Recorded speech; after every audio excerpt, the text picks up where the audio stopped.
Okay जन, तो last class में हम आरआरबी ग्रुप डी 2022 का जो पेपर हुआ था, ठीक है, उसमें हम साइंस का जो पार्ट था उसको देख रहे थे।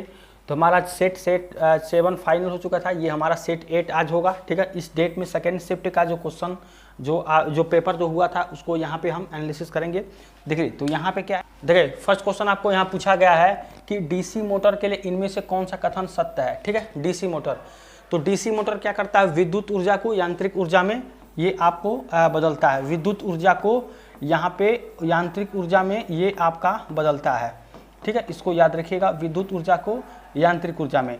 और जो यहाँ पे डीसी मोटर होता है ये आपका विद्युत चुंबकीय प्रवाह के सिद्धांत पे, जो विद्युत चुंबकीय प्रवाह होता है, ठीक है, विद्युत चुंबकीय प्रभाव के सिद्धांत पे, ठीक है, प्रभाव के सिद्धांत पे ये क्या करता है, आपका कार्य करता है डीसी मोटर, ठीक है। तो इसके बारे में सत्य आपको ये पूछ रहा है। तो यहाँ देखिए फर्स्ट ऑप्शन है कि विभक्त बल, जो स्प्लिट रिंग का कार्य धारा के प्रवाह को उलट देता है, ठीक है। तो जो यहाँ विभक्त बलय होगा ये धारा के प्रवाह को उलट देगा, ठीक है, ये आपका क्या होगा, ऑप्शन सही हो जाएगा। दूसरा है चुंबकीय क्षेत्र के समानांतर संरेखित कुंडली को भुजाओं को अधिकतम बल लगता है, ये नहीं होगा। तीसरा ऑप्शन है कि प्रत्येक आधे घूर्णन के बाद धारा को उलटने की वजह से कुंडली में क्या होगा, निरंतर घूर्णन होता रहता है, ठीक है। तो यहाँ पे क्या होगा कि घूर्णन के बाद धारा को उलटने की वजह से कुंडली में क्या होता है, निरंतर घूर्णन होता रहता है। तो इसका ऑप्शन ए और थर्ड जो होगा, फर्स्ट एंड थर्ड, ये आपका आंसर हो जाएगा। तो इसका ऑप्शन नंबर डी आपका आंसर हो जाएगा, ठीक है। तो ये था हमारा फर्स्ट क्वेश्चन यहाँ पे डीसी मोटर के बारे में। और ये क्या होता है, विद्युत ऊर्जा को यांत्रिक ऊर्जा के रूप में बदलता है। फिर यहाँ पे विद्युत जो है चुंबकीय प्रभाव के सिद्धांत पर ये कार्य करता है, ठीक है, ये हो जाएगा। इसके बाद देखिए नेक्स्ट क्वेश्चन आपको देखिए यहाँ पे है कि निम्न अभिक्रिया का उदाहरण है, ठीक है। ये जो अभिक्रिया है ये किसका जो है यहाँ पे उदाहरण है, ये आपको बताना है, ठीक है। तो यहाँ पे आप देखेंगे कि ये जो आपको MgOH है, MgOH मैग्नीशियम हाइड्रोक्साइड, तो यहाँ पे क्या है MgOH, ठीक है, MgOH। और होल्ट ट्वाइस है, यहाँ पे देखिए हाइड्रोक्लोरिक है 2HCl, ठीक है, तो हाइड्रोक्लोरिक एसिड होता है, ठीक है। तो अम्ल और एसिड यहाँ पे क्षारक और बेस जो होते हैं, मतलब बेस एंड एसिड, क्षारक और अम्ल मिलकर क्या बनाता है, लवण बनाते हैं, सॉल्ट। तो यहाँ MgCl2 मैग्नीशियम क्लोराइड बनेगा और क्या बनेगा, वाटर बनेगा, ठीक है। यहाँ पे ये आपका लवण होगा, सॉल्ट होगा, ठीक है। तो यहाँ पे क्या होता है आपका, जब अम्ल क्षारक और अम्ल यहाँ मिलेगा तो आपको लवण बनाएगा। तो इस तरह का जो अभिक्रिया होता है वो क्या होता है, आपका उदासीनीकरण अभिक्रिया होती है, ठीक है, उदासीनीकरण अभिक्रिया होती है। तो इसका जो आंसर हो जाएगा ये क्या हो जाएगा, आपका ऑप्शन नंबर ए आंसर हो जाएगा। यही आपको पूछ रहा था इसमें से कौन है। तो यहाँ पे क्षारक और अम्ल मिलाएंगे तो यहाँ पे आपका लवण बनाएगा, तो ये हो जाएगा उदासीनीकरण अभिक्रिया। तो इसका ऑप्शन नंबर यहाँ पे फर्स्ट ऑप्शन। देखिए अगला क्वेश्चन है यहाँ पे एक सीधे यहाँ पे धारावाहिक चालक के कारण उत्पन्न चुंबकीय क्षेत्र की जो दिशा, इनमें से किसका उपयोग कर निर्धारित की जा सकती है, ठीक है। तो यहाँ पे फ्लेमिंग के दाएं हाथ का नियम, जो कि पहले जो पिछला सेट था उसमें बताए थे, बाएं हाथ के अंगूठे का नियम, फ्लेमिंग के बाएं हाथ का नियम, दाएं हाथ के अंगूठे का नियम। तो यहाँ पे सीधे धारावाहिक चालक कारण उत्पन्न जो चुंबकीय क्षेत्र की जो दिशा होगी, जो सीधे धारावाहिक, तो यहाँ पे इनमें से किसका उपयोग होगा, तो दाएं हाथ के अंगूठे का नियम जो है इसके कारण यहाँ पे आपका होगा, ठीक है। दाएं हाथ के अंगूठे का जो नियम होता है, जैसे मान लीजिए ये है आपका, ठीक है, अंगूठा है, यहाँ से देखिए एक अंगुली ये है, ठीक है, फिर इसके बाद से ये अंगुली है, ठीक है। तो आप देखेंगे ये जो होता है ये आपका बल की दिशा होती है, ठीक है, फोर्स की। ये आपका क्या हो जाएगा, विद्युत चुंबकीय जो क्षेत्र होगी, चुंबकीय क्षेत्र, ठीक है, सॉरी यहाँ पे चुंबकीय क्षेत्र की दिशा होगी, ये आपका क्या होगा, धारा की दिशा होगी, ठीक है। अगर इस तरह से आप करते हैं तो ये आपका बल की दिशा हो जाएगी, ये आपकी चुंबकीय क्षेत्र, ये आपकी धारा की दिशा हो जाएगी, ठीक है। तो दाएं हाथ के अंगूठे का नियम यहाँ पे आपका जो होगा कि यहाँ पे चुंबकीय क्षेत्र की दिशा के किसका होगा, ठीक है। तो दाएं हाथ का जो है अंगूठे का नियम यहाँ पे आपका ये हो जाएगा, ऑप्शन नंबर डी इसका आंसर होगा। इसके बाद देखिए नेक्स्ट क्वेश्चन है कि किसी चालक का जो प्रतिरोध है, यहाँ पे खाली स्थान के प्रतिरोध किसके अनुक्रमानुपाती होता है। देखिए अनुक्रमानुपाती और व्युत्क्रमानुपाती, ठीक, ये अलग अलग होता है। तो आपको बताए थे कि प्रतिरोध क्या होता है, आर समानुपाती रो यहाँ पे L/A होता है। ये प्रोपोर्शनल का हटाएंगे तो R इक्वल टू कितना हो जाएगा, रो L/A हो जाएगा, ठीक है। तो यहाँ पे रो L/A क्या होगा, ये जो R होगा ये L के अनुक्रमानुपाती होगा, समानुपाती, और R प्रोपोर्शनल 1/EA यानी कि जो क्षेत्रफल है यहाँ पे इसके क्या होगा, ये व्युत्क्रमानुपाती होगा, ठीक है, व्युत्क्रमानुपाती, और इसके क्या होगा, अनुक्रमानुपाती, समानुपाती। तो ये आपका क्षेत्र काट का क्षेत्रफल है और ये आपका लंबाई है, ये आपका रेजिस्टेंस प्रतिरोध है, तो लंबाई के अनुपाती होगा। इसका आंसर क्या हो जाएगा, लंबाई के, तो यहाँ पे देखेंगे चालक की लंबाई के क्या होगा, अनुकरणपाती होगा, यानी ऑप्शन नंबर डी इसका आंसर हो जाएगा। ठीक है, इस फॉर्मूले को हम पहले भी देख चुके हैं। ठीक है, तो ये आपका जो है कि यहाँ पे आंसर हो जाएगा ऑप्शन नंबर डी। इसके बाद देखिए नेक्स्ट क्वेश्चन है कि चित्र में प्रदर्शित किए गए अनुसार यहाँ पे प्रकाश किरण ए बी, ठीक है, एक उत्तल दर्पण पर आपतित होती है, उसका परावर्तक कोण क्या होगा। देखिए यहाँ पे जो फिगर होगा, फिगर हम बना देते हैं, फिगर क्या है, उत्तल दर्पण। तो देखिए फिगर कुछ इस तरह से है, ये है आपका उत्तल दर्पण, ठीक है, ये है। अब कह रहा है कि यहाँ से एक जो है आपका जो है यहाँ पे कि एक ए बी जो प्रकाश किरण ए बी है, तो प्रकाश किरण ए बी एक उत्तल दर्पण पर आपतित होती है, उसका परावर्तक कोण क्या होगा, परावर्तक कोण।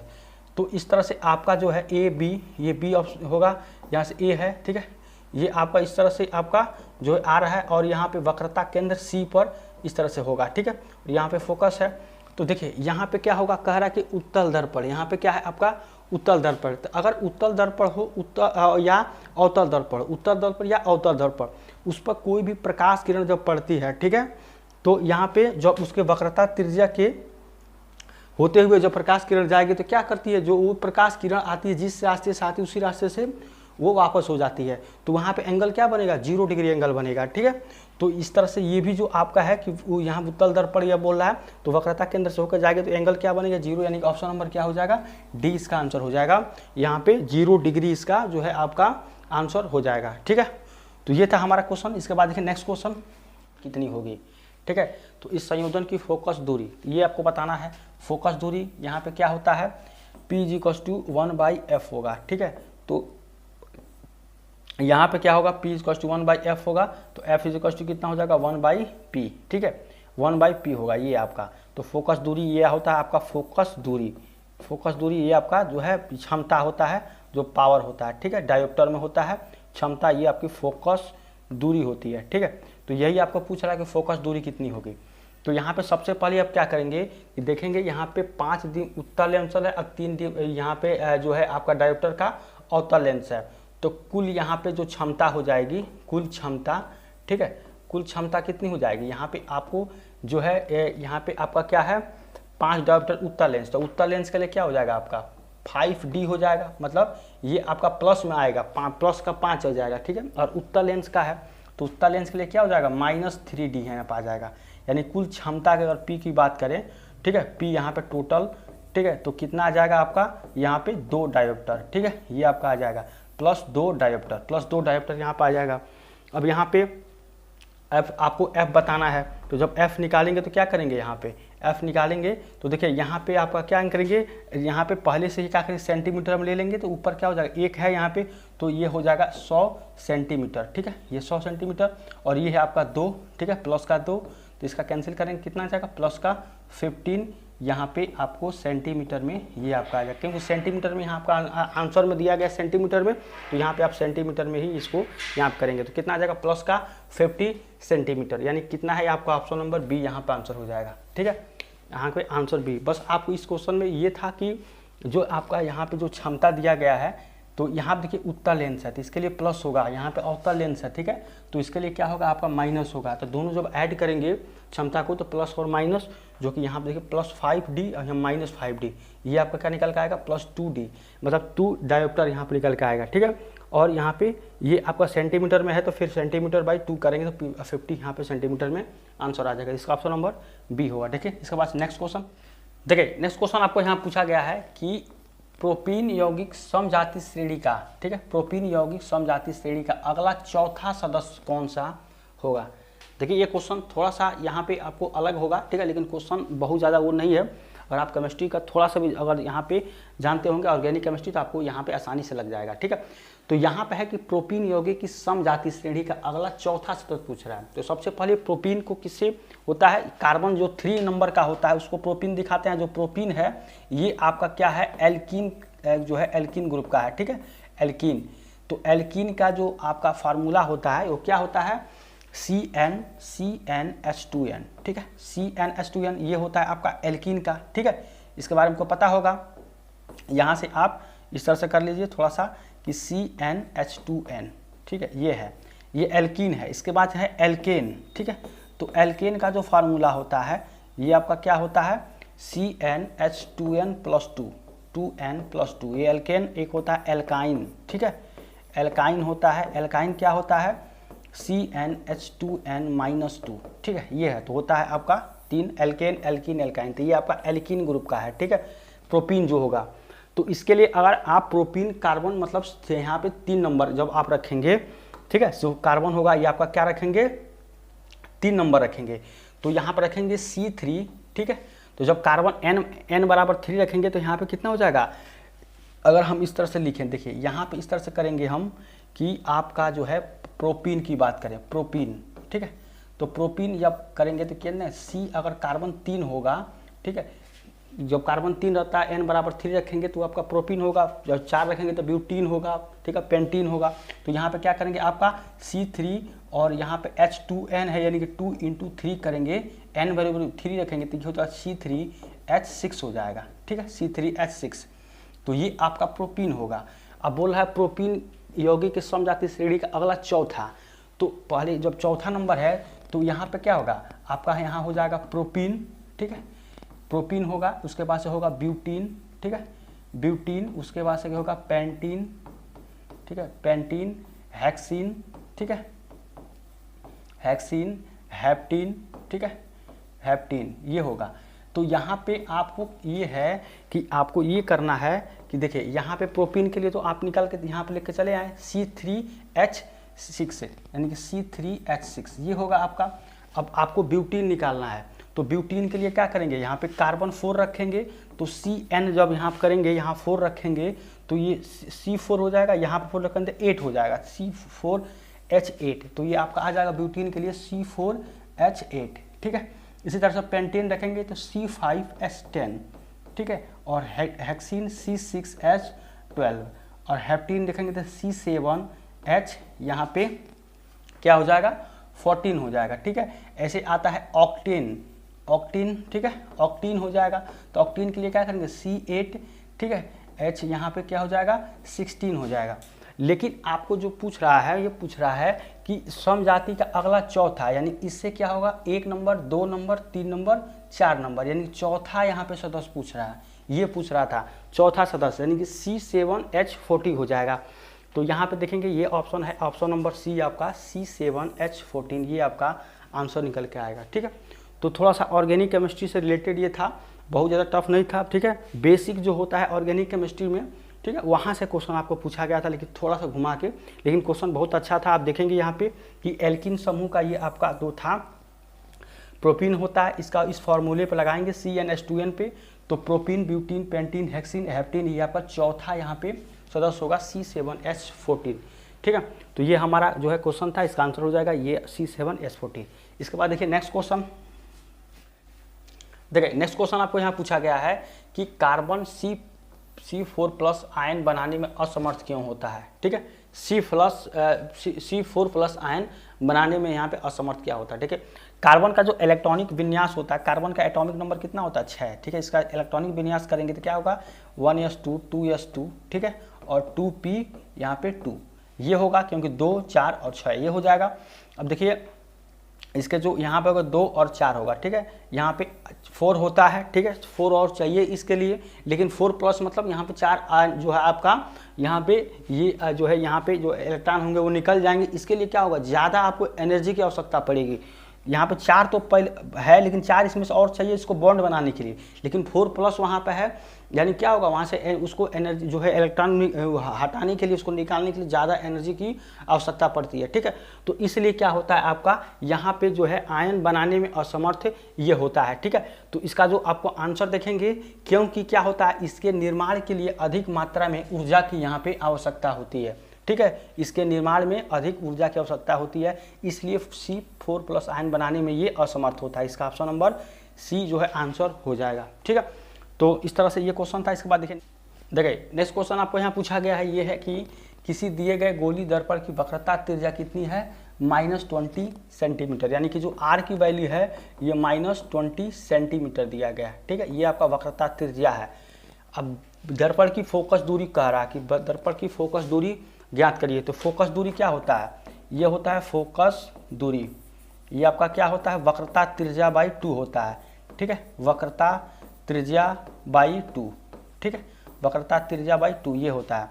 तो इसके लिए आप क्या करेंगे यहाँ पे कि यहाँ पे क्या करेंगे, फोकस दूरी को f से रिप्रेजेंट करते हैं, यहाँ पे f हो जाएगा, तो f कितना हो जाएगा, वक्रता त्रिज्या कितना है, माइनस का 20/2, ठीक है, तो कितना आ जाएगा, माइनस का 10 सेंटीमीटर आ जाएगा, ठीक है। तो इसका ऑप्शन नंबर डी यहाँ पे दिया गया, माइनस का 10 सेंटीमीटर, इसका आंसर हो जाएगा -10 सेंटीमीटर, ये आपका फोकस दूरी हो जाएगा।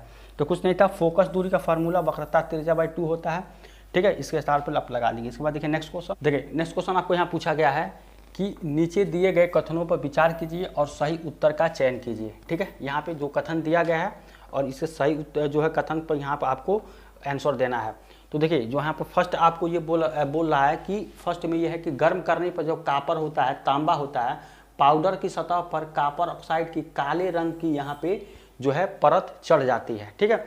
तो यहाँ पे कापर जो तांबा है उसको गर्म किया जाता है, तो क्या होता है आपका काले रंग की सतह यहाँ पे बन जाती है। तो इसके लिए देखिए जो कॉपर होता है, एक क्या करेंगे, जो कॉपर होता है सॉलिड फेज में होता है, ठीक है, Cu जो होता है कॉपर सॉलिड फेज में, जब इसको गर्म करेंगे वायु में, ठीक है, O2 में, यहाँ पे ये आपका गैस होगा, तो यहाँ पे क्या बनाएगा आपका कॉपर ऑक्साइड CuO बनाएगा, और प्लस यहाँ पे क्या बनाएगा, देखिए ये आपका बनाता है कॉपर ऑक्साइड, ये आपका CuO, ये आपका काले रंग का होता है, ठीक है, काले रंग का कॉपर ऑक्साइड यहाँ बनाएगा, ठीक है। यहाँ आपको बोल रहा है कि कॉपर ऑक्साइड जो है यहाँ पे काले रंग का ये बनाता है, तो ये आपका क्या हो जाएगा, ये आपका काले रंग का हो जाएगा। अब देखिए फिर से बोल रहा है कि यहाँ सेकेंड वाला है कि यदि इस गर्म किए गए पदार्थ पे यानी कि CuO पर क्या करते हैं, हाइड्रोजन गैस बनाते हैं, यहाँ पे हाइड्रोजन गैस जो होगा, ठीक है, ये भी आपका सॉलिड में है, ठीक है।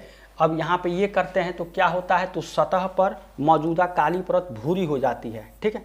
तो जो यहाँ पे आपका जो है यहाँ पे है भूरी हो जाती है, तो यहाँ पे क्या बनेगा, कॉपर बनेगा, ठीक है, ये भी सॉलिड में, और ये आपके उसके बाद से क्या होता है, ये आपका भूरा हो जाता है, और क्या बनता है, H2O बनता है, वाटर, ठीक है, लिक्विड वाटर बनेगा।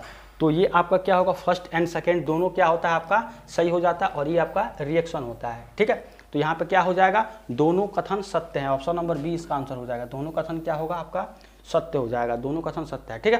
तो इस तरह से ये आपका अभिक्रिया है और इस तरह से इसका आंसर हो जाएगा, ठीक है। इसके बाद देखिए नेक्स्ट क्वेश्चन, देखिए नेक्स्ट क्वेश्चन आपका क्या है कि यहाँ पे क्वेश्चन देखिए नीचे हो गया PDF बनाने में, तो आप देख लीजिए यहाँ पे कि तत्वों के संयोजी कोष इलेक्ट्रॉन के अनुसार उनका सही क्रम क्या है, ठीक है, ये आपका क्वेश्चन है। आंसर देखिए यहाँ पे है कि संयोजी कोष, यहाँ पे आपको बोल रहा है कि ये आपका ऑप्शन है, यहाँ पे क्वेश्चन क्या आपको कह रहा है आपका कि जो है संयोजी कोष इलेक्ट्रॉन, ठीक है। तो किसी भी तत्व की जो किसी तत्व के परमाणु तत्व के यहाँ पे किसी तत्व के परमाणु के अंतिम कक्षा में जो आपके इलेक्ट्रॉन होते हैं वो क्या होते हैं, संयोजी इलेक्ट्रॉन होंगे। तो यहाँ पे संयोजी कोष इलेक्ट्रॉन के बारे में कह रहा है, तो यहाँ पे तत्व जो आपको जो दिया गया, देखिए यहाँ पे फर्स्ट में है फ्लोरीन है, ठीक है। तो फ्लोरीन का कितना होता है, जो अंतिम कक्षा में जो इलेक्ट्रॉन होंगे, तो फ्लोरीन का कितना होता है, 9 होता है, ठीक है, फ्लोरीन का एटॉमिक नंबर 9 होता है। तो इसके लिए क्या हो जाएगा, 1s2, ठीक है, 1s2, 2s2, 2p, यहाँ पे 6 हो जाएगा, तो 4 4 ये हो जाएगा आपका 5 हो जाएगा, ठीक है। तो मैंने 2 और यहाँ पे कितना हो जाएगा, 7 हो जाएगा, ठीक है, फ्लोरीन का यहाँ पे। इसके बाद देखिए ऑक्सीजन, ऑक्सीजन कितना होता है, 8 होता है, तो इसके लिए कितना हो जाएगा, 2 और 6 हो जाएगा, यानी कि इसका जब करेंगे तो 1s2, ठीक है, 2s2 और 2p, यहाँ पे कितना हो जाएगा, ये हो जाएगा 2 4, और ये हो जाएगा आपका ये 4 हो जाएगा, यहाँ 5 है, यहाँ 4 है, ठीक है। इसके बाद देखिए कार्बन है, कार्बन का 6 होता है, तो 2 और ये 4 हो जाएगा। इसके बाद देखिए लिथियम है, तो लिथियम का 3 होता है, तो एक यहाँ पे 1s2 और 2s1 हो जाएगा, ठीक है, 2 और 1 हो जाएगा लिथियम के लिए। तो आप देखेंगे कि जो उसके बाहरी कोष में जो इलेक्ट्रॉन होते हैं इसके हिसाब से आपका वो संयोजी इलेक्ट्रॉन होगा। तो यहाँ पे जो आपका ऑप्शन नंबर ए होगा ये आपका आंसर सही हो जाएगा, ठीक है। फ्लोरीन ऑक्सीजन के सबसे ज़्यादा फ्लोरीन का है, उसके बाद से ऑक्सीजन, उसके बाद से कार्बन, उसके बाद से लिथियम है, ठीक है। क्योंकि देखिए बाहरी कोष में यहाँ पर कितना है आपका 5 है, इसमें देखिए 4 है, इसके बाद देखिए यहाँ पे 2 और 4 है, तो कितना होता है, यहाँ पे 2 और 6, यहाँ पे क्या है 6 है, ऑक्सीजन में आपका 2 6 होता है, इसमें आपका 4 है, तो यहाँ पे 5 है, देखिए यहाँ पे 7 है, फिर 6 है, और फिर क्या है आपका 4 है, फिर इसके बाद से यहाँ पे 1 है, ठीक है। तो इस तरह से आपका क्या हो जाएगा, ऑप्शन नंबर ए इसका आंसर हो जाएगा, ठीक है। तो ये था हमारा संयोजी इलेक्ट्रॉन के बारे में। इसके बाद देखिए नेक्स्ट क्वेश्चन, देखिए नेक्स्ट क्वेश्चन आपको यहाँ पूछा गया है कि निम्नलिखित में से कौन से उपकरण विद्युत धारा के यहाँ पे तापीय प्रभाव पर आधारित है। तापीय प्रभाव पर इनमें से कौन है जो आधारित है तापीय प्रभाव पर? तो आपका ताप दीप्त लैंप होगा, ठीक है, ये आपका आंसर हो जाएगा, ताप दीप्त लैंप और इलेक्ट्रिक गीजर, ठीक है, ये तो आपका जनरेटर है, ठीक है। तो यहाँ पे दो ऑप्शन हो जाएगा, फर्स्ट एंड सेकेंड। तो इसका देखेंगे ऑप्शन नंबर जो बी है ये आपका आंसर हो जाएगा, ऑप्शन नंबर बी, ताप दीप्त लैंप और इलेक्ट्रिक गीजर, ठीक है। तो ये आपका आंसर हो जाएगा, ठीक है, इसका इस क्वेश्चन का आंसर ऑप्शन नंबर बी। इसके बाद देखिए नेक्स्ट क्वेश्चन, देखिए यहाँ पे आपका क्वेश्चन है ये है कि कुछ खाद्य पदार्थों में जल्दी यहाँ पे पकाने के लिए हम उपयोग कर सकते हैं, ठीक है। तो खाद्य पदार्थों को जल्दी पकाने के लिए क्या उपयोग कर सकते हैं? तो आपका बेकिंग पाउडर है, ठीक है। ये बेकिंग पाउडर जो इसका हम उपयोग करके जो जल्दी पकाने के लिए यूज़ करते हैं, इसका क्या फार्मूला NaHCO3, ठीक है, ये आपका होता है बेकिंग पाउडर। ये आपका क्या होता है सोडियम क्लोराइड, ये होता है यहाँ पे NaCl, ठीक है, सोडियम क्लोराइड, इसको टेबल सॉल्ट भी बोलते हैं, टेबल सॉल्ट, ठीक है, इसको याद रखिएगा। इसके बाद है ब्लीचिंग पाउडर, इसका फार्मूला कई बार बता सकें, CaOCl2 ये हो जाएगा। और ये आपका सोडियम क्लोराइड होता है, देखिए हाँ देखिए यहाँ पे देखिए अमोनियम क्लोराइड है, ये अब गलती से हो जाए, ये अमोनियम क्लोराइड होगा, ये आपका ये आंसर इसका फार्मूला हो जाएगा। अमोनियम क्लोराइड का फार्मूला क्या होता है? NH4Cl, ये होता है अमोनियम क्लोराइड का फार्मूला, ये होता है। और इसका सोडियम क्लोराइड का ये होता है, ठीक है, NaCl, ठीक है, यहाँ गलती से हम सोडियम क्लोराइड देख लेते, तो ये हो जाएगा आपका, ठीक है।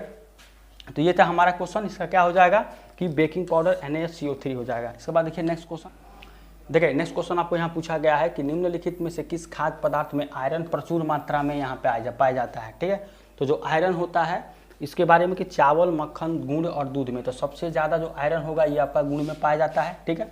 और जो आयरन होता है वो क्या होता है, उसमें हीमोग्लोबिन ज़्यादा मात्रा में पाया जाता है, ठीक है, हीमोग्लोबिन, ठीक है, इसको भी याद रखेंगे, ये ज़्यादा ग्लोबिन ये ज़्यादा मात्रा में पाया जाता है, ठीक है।